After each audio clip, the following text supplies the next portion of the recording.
से कैसे होगा? आपने कौन सा नया डिमांड? मैं इसको सर्टनली कर दिया। काल केप का मीटिंग था, मैं सिल्ला के बोला, कल आपको रिकॉर्डिंग सुनना सही है। मैं देख रहा था बाहर कोई त्रिपुरा का जर्नलिस्ट देख गया। काल केप का मीटिंग था, एजुकेशन मिनिस्टर त्रिपुरा नहीं किया। काल सेंट्रल एजुकेशन बोर्ड का मीटिंग था, जो केप कमेटी बोलता है।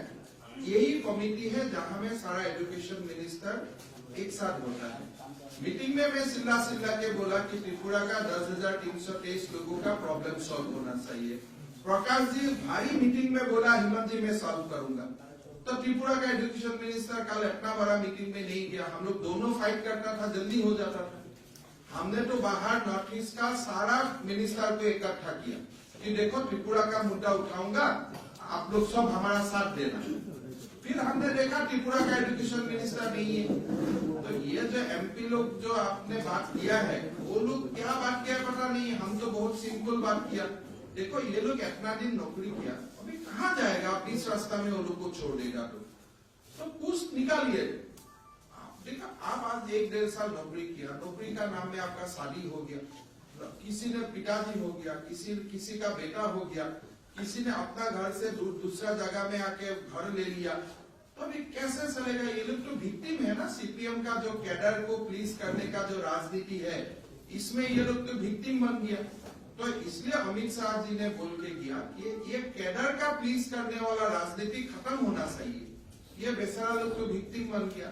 तो काल केप कमेटी का मीटिंग में भी प्रकाश जावड़ेकर जी ने बोला कि देखो फाइल लॉ मिनिस्ट्री में गया है, हम लोग बहुत पॉजिटिव है।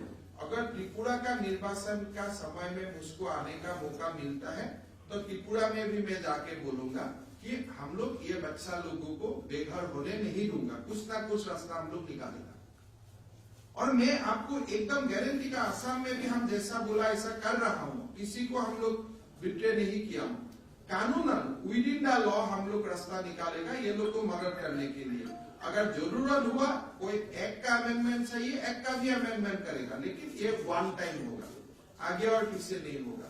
वन टाइम एक्सेप्शन ही होगा, बार बार नहीं होगा। जैसे आसाम में 16,000 शिक्षा मित्र था, वो लोग का क्वालिफिकेशन नहीं था, फंस गया आरटी आने का बाद, लेकिन हमने एक बार एग्जेम्पशन करके सबको नौकरी में ले लिया, एक बार। तो यहाँ में भी हम एक बार का रास्ता निकालेगा, ये हम लोग का वादा है, हमारा इलेक्शन मैनिफेस्टो में भी हो रहेगा। तो इसीलिए मैं 10,323 का शिक्षक लोगों को हम रिक्वेस्ट करना चाहता हूँ, देखो सीपीएम छोड़ दो, सीपीएम से कुछ नहीं होगा। आप अपना तरफ रहो, न्यूट्रल रहो। हम नहीं बोलूंगा बीजेपी के लिए कुछ काम करो, इसलिए हम नहीं चाहता हूँ शिक्षक राजनीति में होना चाहिए, हमारा ये सब बात नहीं है। लेकिन सीपीएम को काल का मीटिंग में तो जाना चाहिए था, मिनिस्टर को उठाना चाहिए था। आज तक तो इलेक्शन अनाउंस नहीं हुआ है। कल हम नॉर्थ ईस्ट का सारा मिनिस्टर इकट्ठा होके त्रिपुरा का ये 10,323 मामला तो उठा सकता था।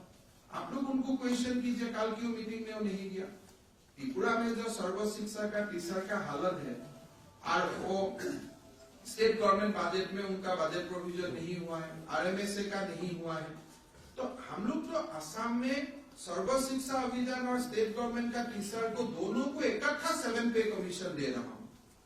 आप लोग को आना चाहिए असम में सर्व शिक्षा अभियान का कॉन्ट्रेक्चुअल टीचर भी 7 पे कमीशन मिलता है, रेगुलर टीचर भी 7 पे कमीशन मिलता है।